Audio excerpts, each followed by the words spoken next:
Guys, welcome to my vlog. Ngayong araw na to, sasamahan kong aking tatay sa SSS para i-present siya ng kanyang akop. Ayan, akop niya. Kasi survival siya, kailangan daw niya mag-present siya sa SSS for attempt of interview.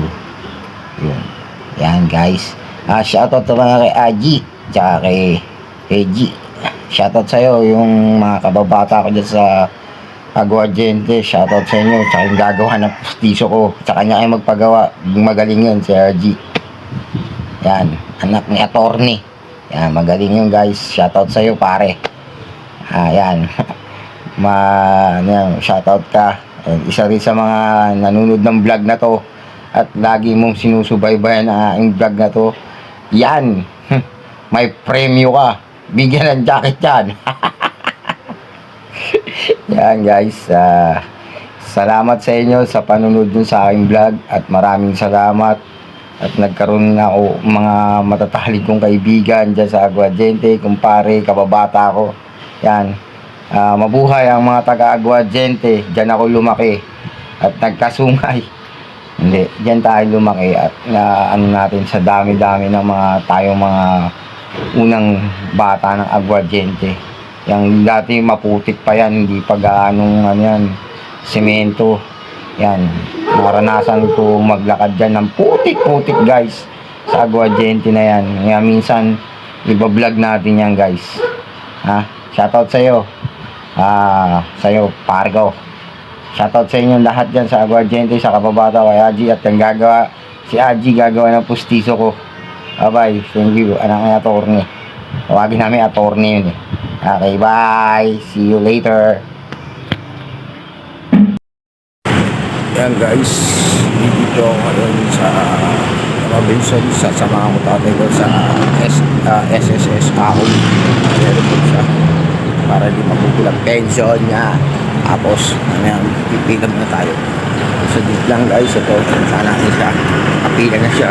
Pupuntahan ko siya. Ito, pila ng mga kumukuha ng SSS, tsaka yan, mga SSS pala yung number para pagpasok sa loob, yung number para sa counter. Diyan guys, antay ko na nakapasok si tatay para sa kanyang pila doon. May number na siya. Yung kung saan tatawagin siya ng mga ako pensioner. Doon na siya nakapila. Ako, mag-aantay ako dito mga 11 para makasunod ako sa kanya. Hanggat wala pang 11 kasi hindi daw pwede pumasok. Yun ang bagong rules ng bukas ng store sa Robinson. Kaya antay-antay tayo hanggang 11 o'clock. Pasok na ako rito para alalayan ko si tatay. Yung number niyan, dyan siya pupunta sa nakakong babae na matanda. Yan naman siya. Ito yung nasa loob na ako ng SSS. Kaya alalayan ko na lang siya. Mag-aantay na lang namin yung number.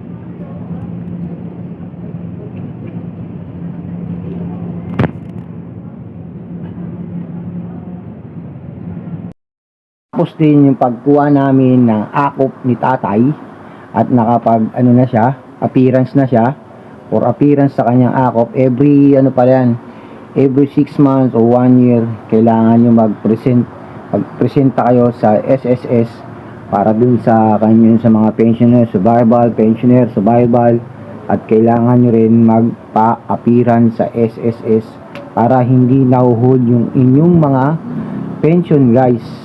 Pension mga kapangil. Kailangan po ng mga senior citizen o pensioner o survival na magpresent kayo sa akop every year o every 6 months mahuhold yung inyong mga pension dyan. Yung mga hindi pa nakakapag akop o every 1 year kayo kailangan pumunta sa malapit SSS dyan o kaya by email.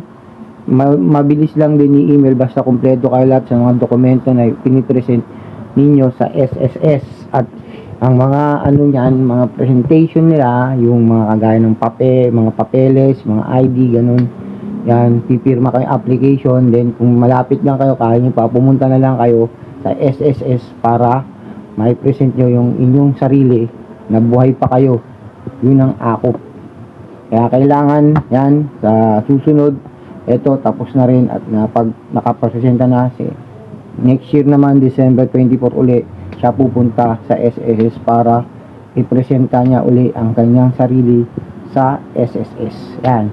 Thank you guys. Thank you for watching. Salamat po sa inyong pag-subaybay sa aking YouTube channel at parating pindutin ang notification bell. Bye bye guys. Thank you. Salamat. Thank you God. I love you all.